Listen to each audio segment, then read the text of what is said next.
görməmişəm, oxumaq istədim, amma fikrimi dəyişdim, oxumadım, amma oxuyacağam.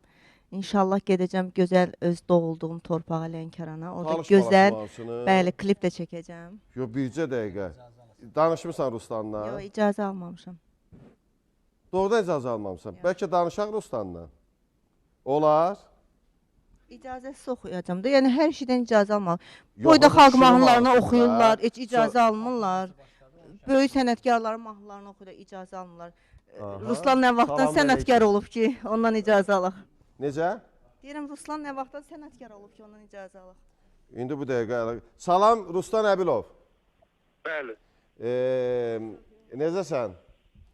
Sağ ol, yaxşıyam. Sən necəsən? Sağ ol, var ol. Ruslan, hazırda biz canlı efirdəyik və həqiqətən burada olan qonaqlar da gördülər, musiqiçilər də gördülər, bax, skripka kanonda olan əyləşən qızlar da gördülər ki, doğrudan deyirəm, bunu tamaşaçılar da gördü ki, mən sadəcə mahnı oxumağa dəvət etdim Narin xanımı və Narin xanım birdən dedi ki, mən cənublu olduğuma görə bu yaxınlarda gedəcəm, tezliklə özü də Talış balası mahnısını yazdırıb, oxuyacam. Mən də dedim ki, yəqin Ruslan Əbilovla danışmısan. Dedi ki, Ruslan Əbilov nə boyda sənətkardır ki, mən ondan icazə alım.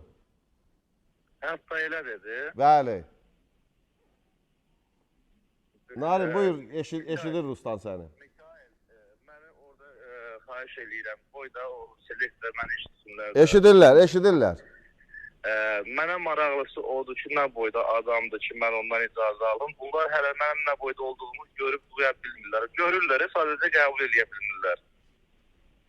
Narin, buyur. Mən o boydayam ki, bu sferada olan müğənnilər 7-sindən 77-sinə qədər mənim mahnımı oxuyacaqlar. Sən bunu bilirsən? Fəxr eləməlisiniz ki, sizin mahnınızı oxumaq istəyirlər. Çünki ən böyük sənətkarlarımız ki var, onlardan biz mahnını icazə almadan oxuyuruq. Yəni, mən də deyirəm ki, sizin nə boyda sənətkarsınız ki, yəni qalmaqal yaratmağa ehtiyac yoxdur. Yəni, hər zaman dəstək olmaq lazımdır bir-birimizə. Mən xalqın təsdiq etdiyi bir sənətkaram. Bunu siz anlayırsınız. Hələ sənətkar olmamısınız, olacaqsınız. Aha, mən sənətkar olmasaydım, sizin kimi yeni yetmə müğənnilər mənim mahnılarımı oxumazdı. Hətta Yerlikdə mənim ürəyim istədi. Mən də o torpaqdan dünyaya gəldiyim üçün istədim o mahnını mən də oxuyum.